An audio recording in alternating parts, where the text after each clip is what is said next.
నమస్తే అండి. నమస్తే. నిన్న కాక మన చంద్రబాబు నాయుడు పుట్టినరోజు చాలా తక్కువ స్థాయిలో, అంటే ఎటువంటి హంగుల ఆర్భటాలు లేకుండా చేసుకున్న పరిస్థితి. అయితే ఈ పుట్టినరోజు నాడు 76వ పుట్టినరోజు సందర్భంగా 76 లక్షలు ఇచ్చి అన్నా క్యాంటీన్కి విరాళం ఇవ్వడం జరిగింది. దీన్ని కూడా దాన్ని రాజకీయం చేస్తా ఉన్నారు అంబటి రాంబాబు గారు. నువ్వు అన్నా క్యాంటీన్లో ఎంతమంది భోజనం పెడుతున్నారు అంటే నువ్వు ఎంత ఇచ్చేసా నువ్వు గొప్పలు చెప్పుకోవడం తప్ప ఏం ప్రయోజనం లేదు, అన్నా క్యాంటీన్ వల్ల శుద్ధ దండగానే అని అంటా ఉన్న పరిస్థితి. సో దాన్ని మీరు ఏమంటారు? అసలు పేదల పెన్నిది అనేదే తెలుగుదేశం పార్టీ అండి. ఫస్ట్ నుంచి కూడా అసలు 2 రూపాయల కిలో బియ్యం పెట్టినా అది తెలుగుదేశం పార్టీకే అది చెల్లుతుంది. అన్నా క్యాంటీన్ పెట్టి 5 రూపాయలకి ఈ రోజున పేదవాడి దగ్గర నుంచి మధ్యతరగతి వాళ్ళ దగ్గర నుంచి ఎవరైనా సరే, ఇప్పుడు గ్యాస్ ఇబ్బందిగా ఉందండి, మేము కూడా వెళ్ళి తినే పరిస్థితి అండి ఇప్పుడు అన్నా క్యాంటీన్లో 5 రూపాయలకి. అలా ఉందండి పరిస్థితి. అన్నా క్యాంటీన్ అంటేనే ప్రజలందరూ కూడా గత ప్రభుత్వంలో తీసేసినందుకు తగిన బుద్ధి చెప్పామండి. అన్నా క్యాంటీన్ పెట్టి తీసేసినందుకు, వాళ్ళు పెట్టింది తీసేసినందుకు. అలాంటిది అన్నా క్యాంటీన్లు మీకు కావాలంటే అంబటి రాంబాబు గారు మీకు 4 ఉన్నాయి 3 ఉన్నాయి అంటే మీకు కావాలంటే బాబు గారిని అడగండి, ఇంకా ఎక్కడెక్కడ పెట్టించాలో సలహా ఇవ్వండి. ప్రజల తరపున వకాలతా పుచ్చుకునే మనిషిగా అయితే గనక మీరు ఏంటి ఈ పిచ్చ రాజకీయాలు, పిచ్చ మాటలు, మా ఇదిని పోగొట్టడానికి, జనాల యొక్క ఇదిని పోగొట్టడానికి మీరు మాట్లాడటం తప్ప వేరేది లేదండి. అయినా మీ మాటలన్నీ కూడా జనాలుగా మేము ముఖ్యమంత్రి కింద చంద్రబాబు నాయుడు గారు పట్టించుకునే పరిస్థితి లేదని మీరు బాగా అర్థం చేసుకోవాలి. మీరు ఎన్ని మాటలు, అవాస్తవాలు, అవాకులు చవాకులు ఏదైనా సరే, ఎటువంటి మాటలు మాట్లాడినా మీకు ఆల్రెడీ తగిన గుణపాఠం చెప్పామండి ప్రజల కింద ఓటుతోటి. మాకు ఆ ఓటు అనే హక్కు ఉంది కాబట్టే ఆ రోజున మిమ్మల్ని నమ్మి 151 సీట్లు ఇచ్చి కూర్చోబెట్టగలిగాము. ఈ రోజున మీరు చేసిన అరాచకానికి రాజధాని లేకుండా ఇండియా అంతా మా వైపు, మా ఆంధ్ర ప్రజల వైపు వీళ్ళు పిచ్చ మనుషులు అయ్యి ఆ పిచ్చోడికి ఓటేశారు, ఆ సైకోకు ఓటేశారు, ఇవాళ అనుభవిస్తున్నారు అని దేశం అంతా మమ్మల్ని ఇచ్చేసుకునేలాగా, రాజధాని రైతుల దగ్గర నుంచి తిండి నీళ్లు మానేసేసి కష్టాలు పడేలాగా చేసినందుకు మీకు 11 సీట్లు ఇచ్చి ఇవాళ ఇంట్లో కూర్చోబెట్టామండి. అందుకని మీరు ఎటువంటి అవాస్తవాలు మాట్లాడినా, ఏది మాట్లాడినా కూడా మేము నమ్మడాకైతే సిద్ధంగా లేవండి. చంద్రబాబు నాయుడు గారు పట్టించుకోవడానికి సిద్ధంగా లేరు. మీకు ఏదన్నా కావాలి మా తరపున మాట్లాడాలంటే ఏమండి 4 ఉన్నాయి, దాన్ని 10 చేయండి, ఈ సెంటర్లో పెట్టండి, ఈ సెంటర్లో పెట్టండి అని ఇంకా సలహా ఇవ్వడానికి చూడండి. అంతేగాని ప్రజల దగ్గర ప్రజలు నోటికాడు కూడి పోగొట్టడానికి చూడకండి. అంటే గతంలో చూసుకుంటే ఒక వైసీపీ మాజీ మంత్రి కూడా అన్నా క్యాంటీన్ చాలా అది అడుక్కున్న వాడికి 5 రూపాయలు ఇస్తే సరిపోతుంది అన్నట్టుగా అడుక్కున్న వాళ్ళు తినే అన్నం అది పెద్ద గొప్ప కాదని మాట్లాడుతున్న పరిస్థితి. అంటే ఒక పెయింటర్ కానీ, ఒక టాపీ పని చేసుకునే వాళ్ళు కానీ, లేకపోతే చిన్న కూలి పని చేసుకునే వాళ్ళు కానీ 5 రూపాయలు పెట్టి భోజనం కడుపుండే చేస్తాం అన్నా క్యాంటీన్ అంటే చాలామంది హ్యాపీగా చెప్తా ఉన్నారు. సో దీన్ని ఎందుకని అన్నా క్యాంటీన్ని చాలా తక్కువ చేసి మాట్లాడుతూ ఉన్నారు వైసీపీ వాళ్ళు కూడా, ఎందుకంటారంట? వాళ్ళు అన్నా క్యాంటీన్ కాదండి తక్కువ చేసి మాట్లాడేది, అన్నం పరబ్రహ్మ స్వరూపం అంటారండి. భగవంతుడిని వాళ్ళు కించపరుస్తున్నట్టు కింద లెక్కండి. ఎందుకంటే కోట్లు ఉన్న వాళ్ళైనా సరే అన్నమే తినాలండి. మరి వాళ్ళు ఏమైనా డబ్బు కట్టలు, వైసీపీ గవర్నమెంట్లో అవినీతి చేసి పోగేసుకున్న డబ్బు కట్టలు ఏమైనా తిని మరి అరాయించుకుంటున్నారేమో తెలియదు కానండి. మాకు అన్నం, మా ప్రజలకి అన్నం పరబ్రహ్మ స్వరూపం అండి. ఇవాళ మాకు అన్నా క్యాంటీన్ వల్ల ప్రజలందరికీ కూడా ఎంత ఉపయోగం అనేది మా దగ్గరికి వచ్చి, మీ మీడియా ముందు కూర్చుని వాళ్ళు ఇవన్నీ మాట్లాడటం కాదండి, మా దగ్గరికి వచ్చి అన్నా క్యాంటీన్ దగ్గరికి వచ్చి మాట్లాడమనండి. ఒక్కొక్కరిని పరిగెత్తించి కొట్టిస్తారండి అందులో అన్నం తినేవాళ్ళు. మధ్యతరగతి వాళ్ళ దగ్గర నుంచి మీరన్నట్టు అడుక్కునే వాళ్ళ దగ్గర నుంచి, మధ్యతరగతి వాళ్ళ దగ్గర నుంచి, ఉద్యోగస్తుల దగ్గర నుంచి ఎవరైనా సరే వెళ్ళి అన్నాన్ని పరబ్రహ్మ స్వరూపం కింద ప్రతి ముద్దకి చంద్రబాబు నాయుడు గారిని తలుచుకుని, తెలుగుదేశం పార్టీని తలుచుకుని తింటున్నామండి. ఎందుకంటే 5 రూపాయలకి మీరు అన్నట్టుగా ఈ రోజులో ఏమొస్తుందండి? అలాంటిది భోజనం పెడుతున్నారు కడుపునండి. అంటే మీకు మరి ఆకలి ఎక్కువ అనుకుంటండి, అవినీతి రాక్షసులు కదండి మీరు, మీకు ఆకలి ఎక్కువ అనుకుంటా. మాకైతే కనుక అన్నం పరబ్రహ్మ స్వరూపం అండి. మాకు పట్టెడు అన్నం పెట్టినా కానీ అది చంద్రబాబు నాయుడు గారి దయ వల్ల మేము అన్నా క్యాంటీన్లో భోజనం చేస్తున్నాము అని తృప్తిగా తింటున్నామండి. అదేవిధంగా చూసుకుంటే కనుక మొన్న జగన్మోహన్ రెడ్డి గారు తల్లి విజయమ్మ గారు బర్త్డే విశేష నారా లోకేష్ గారు చెప్పిన పరిస్థితి. సో ఈ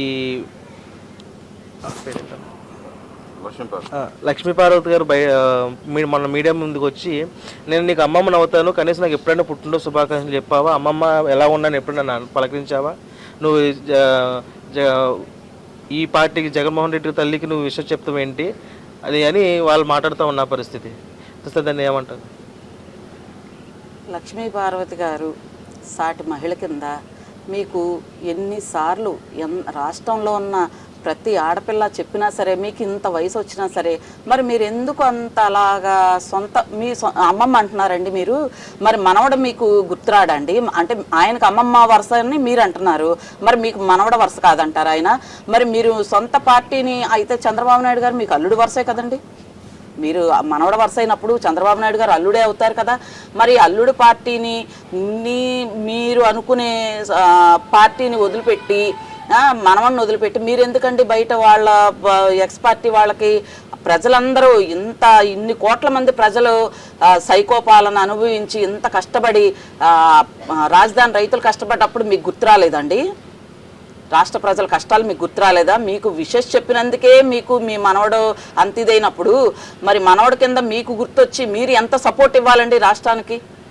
మీరు సొంత పార్టీని వదిలిపెట్టుకొని బయట వాళ్ళతో కలిసి అలాంటి మాటలు మాట్లాడడానికి మరి మీకెట్లా కుటుంబ సభ్యులను అనడానికి మీకెట్లా ఇదవుతుందండి? లోకేష్ గారు చాలా గౌరవప్రదమైన వ్యక్తి అండి. ఎందుకంటే ఆ అసెంబ్లీలో ఆయన బొత్స సత్యనారాయణ గారికి హెల్త్ బాగోకుండా వస్తే బొత్స గారు నమస్కారం అండి, హెల్త్ ఎలా ఉందండి అని అడిగితే మేమందరం లైవ్లో చూస్తా చాలా సంతోషించామండి. అది కావాలనేదో పలకరించినట్టు కాదండి. అసలు చాలా ఇబ్బంది పడ్డారు అధ్యక్ష, అసెంబ్లీకి రావడం చాలా సంతోషంగా ఉంది అని అంటే మాకెంతో సంతోషం అనిపించింది. అది ఆయన ఒక్క పెంపకం అండి, తల్లిదండ్రుల పెంపకం. ఆయనకున్న ప్రజల పట్ల కానీ పెద్దల పట్ల కానీ లేదంటే ఎవరి పట్ల అయినా సరే ఆయనకున్న ప్రేమాభిమానాలు కానీ గౌరవం అండి పెద్దల పట్ల, అది మాకు కనిపిస్తుంది. మరి మీకు మరి మీ మనవడని ప్రేమ లేదండి, అల్లుడని గౌరవం లేదండి, మీ సొంత పార్టీ అని ఇది లేదండి, మరి బయటకు వచ్చి మీరు ఎట్లాంటి మాటలు మాట్లాడి అప్పుడు మీకు మనవడు గుర్తు రావట్లేదని మేము అడుగుతున్నాం. అంటే ప్రతిసారి కూడా ఇదివరకు ప్రెస్ మీట్ పెట్టినప్పుడు చంద్రబాబు నాయుడు దొంగవాడు ఇలాంటి చేస్తూ ఉన్నాడు, రాజకీయాలు చేస్తాను, దొంగ రాజకీయాలు చేస్తానని చెప్పి చంద్రబాబు నాయుడు తిడతారు. ఇటు లోకేష్ గారు కూడా ఎక్కడికి ఢిల్లీకి వెళ్ళి ఏమైనా అధికారులతో మాట్లాడొచ్చినా కానీ, ఢిల్లీ పెద్దలతో మాట్లాడొచ్చినా కానీ అప్పుడు కూడా తిడతా ఉంటారు. ఢిల్లీ వెళ్ళి వాళ్ళు కాలు పట్టుకుని సాగిపడతానని లక్ష్మీ పార్వతి గారు అంటున్నారు. అంటే వాళ్ళకి అవసరం వచ్చినప్పుడేమో మనవడాన్ని చెప్పుకుంటాను, ఇప్పుడేమో మామూలు రోజులేమో తిడతా ఉన్నారు. ఇది ఎంతవరకు కరెక్ట్ అంటారు? అంటే రాష్ట్రానికి ఎవరైనా సరే ఇంట్లో వాళ్ళ దగ్గర నుంచి బయట ప్రజల కింద మేమైనా సరే రాష్ట్రానికి ఎవరు మంచి చేస్తున్నారు? మీరు వెళ్ళి కాళ్ళు పట్టుకోవడం మీరు చూసారండి? మీరు చూసారా కాళ్ళు పట్టుకోవడం? కాదు కదండి. వెళ్ళి రాష్ట్రాన్ని ఎలా అభివృద్ధి చేయాలని ఆరాటపడే వ్యక్తి ఎవరైనా ఉన్నారంటే అది ఏకైక చంద్రబాబు నాయుడు గారండి. విద్యారంగం ఎంత అభివృద్ధి చెంది ఐటీ పరిశ్రమ కానీ విద్యారంగం కానీ పిల్లలు నిన్న ప్రాజెక్ట్ పునర్వి కానీ స్టార్ట్ చేశారండి. ఎంత గొప్ప పథకం అండి అది. అది వింటే ఒక పాప, చిన్న పాప 11 నెలల పాప ఇలా బాధపడుతుంది అని ఆయన దాకా వెళ్ళగానే వెంటనే నేను చేయిస్తాను ఇంజక్షన్ అని చేయించిన వ్యక్తి ఎవరు ఉన్నారంటే అది మీ మనవడేనండి. మరి అది మీకు గుర్తు రావట్లేదేమో. మరి అంటే చేసిన మంచి పనులు. ఆంధ్ర రాష్ట్రం 5 సంవత్సరాలు పోయిన 5 సంవత్సరాలు మీరు సపోర్ట్ ఇచ్చిన సైకో రాష్ట్రానికి రాజధాని లేకుండా అష్ట కష్టాలు పడి ఒక్క కంపెనీ తేకుండా ఒక్క ఉద్యోగం తేకుండా బటన్ నొక్కి ఇవన్నీ చేసిన వాళ్ళేమో బయట వ్యక్తులు మీకు మంచోళ్ళు, మీరు సపోర్ట్ ఇవ్వచ్చు. మీ అల్లుడికి మీ మనవడికి అప్పుడు మీరు సపోర్ట్ ఇవ్వరు, మీరు గుర్తురారు, మీ సొంత పార్టీ మీకు గుర్తురాదు. కానీ ఈ రోజున తల్లి లాంటి ఎవరైతే తల్లి ఎవరికైనా తల్లి అవుతారండి. తల్లిగా ఒక బర్త్డే కాబట్టి విషెస్ చెప్తే మాత్రం మీకు పక్కన ఆయన తల్లికి అని మరి మీరు సపోర్ట్ ఇచ్చే వ్యక్తి తల్లికే కానీ పోనీ విషెస్ చెప్పింది ఇంకెవరికో కాదు కదండి. మీరంటే మీరు సపోర్ట్ ఇచ్చే వ్యక్తి ఎలాగూ తల్లిని చెల్లిని ఎవరిని కూడా గౌరవించే పరిస్థితి లేదు. ఆస్తుల గురించి వాళ్ళతోటి విరోధాలు పెట్టుకుని వాళ్ళని రోడ్డు మీదకి లాగి వాళ్ళని దిక్కులోని కింద చేయొచ్చు. ఒక గౌరవప్రదమైన తల్లి స్నానంలో ఉన్నారు కదా పుట్టినరోజు అని చెప్పి మీ మనవడు విషెస్ చెప్తే గనక మీకు బాధ అనిపిస్తుంది. అది మీరు సపోర్ట్ ఇచ్చిన వ్యక్తి తల్లికే కదా చెప్పింది, బయట వ్యక్తులకు చెప్తే పోనీ మీరు బాధపడ్డా అవసరం. అలాంటిది మరి మీకు ఎలాగా అనాలనిపిస్తుంది అంటే ఏదో ఒకటి మాట్లాడాలి అని మీరు బయటకు వచ్చి మాట్లాడుతున్నారేమో, మాకైతే అర్థం కావట్లేదండి. ఇది మాత్రం మంచి పద్ధతి కాదండి మీకు. అదేవిధంగా చూసుకుంటే కనుక మొన్న కొన్ని రోజుల క్రితం కడపలో ఒక హత్య అయితే జరిగింది. దస్తగిరి అనే వ్యక్తి. ఈ హత్య జరిగిన తర్వాత ఆయన రవీంద్ర రెడ్డి గారు బయటకు వచ్చి ఇది చంద్రబాబు నాయుడుకి చేయించిన హత్య, చంద్రబాబు నాయుడు గారికి హత్య రాజకీయాలు చేయడం బాగా అలవాటు, ఈ కేవలం రాజకీయ హత్య చేశారు, ఆయన కావాలని చేశారని చెప్పి ఆయన మీద ఎలిగేషన్ చేస్తూ ఉన్నారు. కానీ ఈ దస్తగిరి ఎవరైతే ఉన్నారో అది రవీంద్రారెడ్డి గారికి బినామీ అని తెలుస్తుంది కొన్ని ఇన్వెస్టిగేషన్లో. సో దాని మీద అంటారు ఏమంటే రోజు మేము పేపర్ చదువుతాము, న్యూస్ చూస్తాము, అన్ని ఛానల్స్ న్యూస్ చూస్తాం, పేపర్ చదువుతామండి. అసలు పెద్ద దస్తగిరి అనే వ్యక్తి అసలు ఈ ఎవరైతే ఇప్పుడు బయటకు వచ్చి అవాస్తవాలు మాట్లాడుతున్నారో రవీంద్రరెడ్డి గారు, ఆయన బినామీ అని అంతకుముందు కూడా మేము వార్తల్లో చూసామండి, పేపర్లో చదివాం. అలాంటిది మీరు ఇప్పుడు మీ ఏదైతే అవినీతి ఉందో అదేదో బయటకు వస్తుందని మీ హత్యా రాజకీయాలు మీరు చేసి, ఎందుకంటే మీకు అలవాటే కదండి, మీ పార్టీ అధ్యక్షుడే ఆ రోజున సొంత బాబాయిని హత్య చేసి అది నారాసుర చరిత్ర అని చెప్పి వక్రీకరించి ఎంత ఇది చేయడానికి చూశారండి. కానీ ఈ రోజున ఏమైందండి, సొంత చెల్లి, ఆయన బిడ్డ, మీ సొంత చెల్లి, ఆయన బిడ్డ సునీతమ్మ కానీ, విజయమ్మ కానీ, లేదంటేనేమో షర్మిలమ్మ కానీ ఇప్పుడు ఏమంటున్నారండి వాళ్ళు? మీరు వాళ్ళకి ఇంట్లో వాళ్ళకి సమాధానం చెప్పండి. మీరు ఇంట్లో వాళ్ళ ముందు నిరూపించుకోండి, మీది హత్యా రాజకీయం చేసే చరిత్ర కాదు, సొంత బాబాయినే మేము చంపలేదని మీరు సొంత ఇంట్లో వాళ్ళ దగ్గర సునీతమ్మ దగ్గర నిరూపించుకోండి, ఆవిడని ఒప్పించగలగండి, మేము నమ్ముతాం మీరు హత్యా రాజకీయాల వాళ్ళు కాదని. మీరు సొంత వాళ్ళనే, చెల్లిని తల్లినే మీరు గౌరవించకుండా ఇది చేయకుండా ఈ రోజున మీకు బినామీ కింద ఉన్న దస్తగిరిని మీ హత్యా రాజకీయాల ద్వారా చంపించి ఈ రోజున నారా చంద్రబాబు నాయుడు గారి మీద తొయ్యడం అనేది ఎంతవరకు కరెక్ట్ అనేది మీ అంతరాత్మకి, మీ ఇంట్లో కుటుంబ సభ్యులకి, రాష్ట్ర ప్రజల కింద మాకు బాగా అర్థమవుతుందండి. అంటే అసలు ఎంతవరకు కరెక్ట్ అంటే ఈ విషయంలో ఇప్పుడు గతంలో చూసుకుంటే వివేకానంద రెడ్డి గారు వచ్చేసి నారాసుర రక్త చరిత్ర అని చెప్పి అప్పుడు గవర్నమెంట్ ఉన్న చంద్రబాబు నాయుడు మీద వేసేశారు. తర్వాత మన ఎలా కోడికత్తి సంబంధించి వాళ్ళే చేయించుకున్నారు, అది కూడా చంద్రబాబు చేయించాడు, ఆయన మీద వచ్చేసారు. మొన్న ఎలక్షన్లో కూడా రాయిపెట్టి కొట్టించుకుని అది కూడా చంద్రబాబు నాయుడు మీద వేశారు. ఇప్పుడు ఇంకొక హత్య, అంటే వాళ్ళు తప్పులు చేసుకుని వాళ్ళు దొరికిపోయినా కానీ సరే అది చంద్రబాబు నాయుడు మీద వేస్తున్నారు. కానీ ఎందుకు దీని మీద తగిన యాక్షన్ తీసుకెళ్ళిపోతున్నారు ఎప్పుడు కూడా? ఏమండి, మేము ఏదన్నా ప్రజల కింద ఎవరైనా సరే, లేదంటే వాళ్ళ తెలుగుదేశం పార్టీ కార్యకర్తలు కానీ, నాయకులు కానీ ఎవరైనా ఒక్క మాట ఎక్కువ మాట్లాడినా సరే చంద్రబాబు నాయుడు గారు తీవ్రంగా కఠినంగా శిక్షించడానికి రెడీగా ఉన్నారండి. మమ్మల్ని కానీ ప్రజల కింద మేమైనా సరే అండి. అసలు మేము మా నాయకులు వచ్చినప్పుడు, మా స్థానిక నాయకులు వచ్చినప్పుడు మేము అంటామండి, ఏమండి ఇలా చేశారు కదండి, మరి మీరు ఎందుకండి ఇది చేయట్లేదు, అలా ఎలా అని మేమేమైనా మాట్లాడినా తప్పమ్మా, అసలు అలా మాట్లాడొద్దు. మా నాయకుడు మాకు ఆదేశాలు ఇవ్వలేదు, మమ్మల్ని ఎంతో గౌరవప్రదంగా ప్రతి మనిషిని కూడా ఎక్స్ పార్టీ వాళ్ళు కానీ, మా పార్టీలో ఉన్నవాళ్ళు కానీ, ప్రజలు కానీ ఎవరినైనా సరే గౌరవప్రదంగా చూడమని మాకు ఆదేశాలు ఉన్నాయమ్మా. మా నాయకుడిది దక్షత అలా ఉందని మాకు తెలుసండి. ఆ విషయం చంద్రబాబు నాయుడు గారు అలాగా క్రమశిక్షణతో ఉండబట్టే ఈ రోజున దేశ విదేశాల నుంచి కంపెనీలు ఏంటి, ఐటీ పరిశ్రమలు ఏంటి ఎన్నో వచ్చి వాళ్ళందరూ ఆయన మాట మీద ఎంత గౌరవం ఉండకపోతే ఇంత రాష్ట్రానికి ఎంత అభివృద్ధి వస్తుందండి, రాజధాని ఏర్పడుతుంది, పార్లమెంట్లో బిల్లు ఎంత అందరూ కూడా సపోర్ట్ ఇచ్చి ఆయన మీద నమ్మకంతో బిల్లు పాస్ చేయించారు కదండి.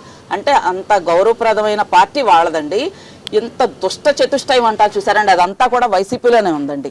అందుకే 11 సీట్లు ఇచ్చి మేము కూర్చోబెట్టామండి. అయినా సరే వాళ్ళు ఏంటంటే ఏదో ఒకటి జనాల్ని మభ్యపెట్టి ఈ రోజుకి కూడా ఇంకా ఏదో చేసేద్దాం, రాష్ట్రాన్ని ఇంకా ఏదో మిగిలింది దాన్ని నాశనం చేసేద్దాం, వచ్చిన రాజధానిని మన జగన్ గారి టీవీలో వాళ్ళు బిల్లు పాస్ చేయించుకుంటే మేము తీయలేమా?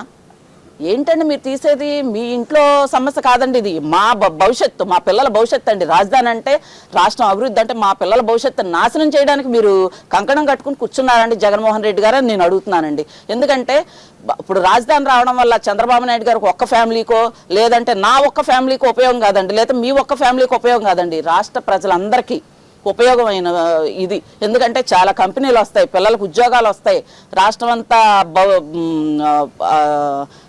బాగా అభివృద్ధి చెంది రాష్ట్రాన్ని దేశ విదేశాల నుంచి కూడా మన ఆంధ్రప్రదేశ్ని కన్నెత్తి చూసేలాగా నిలబెడదామని ఒక జయంతో నారా చంద్రబాబు నాయుడు గారు పాటుపడుతున్నారండి, లోకేష్ గారు పాటుపడుతున్నారు. దానికి సపోర్ట్గా పవన్ కళ్యాణ్ గారేంటి, మోడీ గారేంటి ఫుల్ సపోర్ట్ ఇస్తున్నారండి. కానీ మీరు రాష్ట్రాన్ని నాశనం చేయడానికి ఇలాంటి అవాస్తవాలు పేలొద్దండి, అవాస్తవాలు మాట్లాడొద్దండి. ఎందుకంటే మీరు మాట్లాడేది ప్రతి మాట కూడా మా భవిష్యత్తు నాశనం చేయడానికి.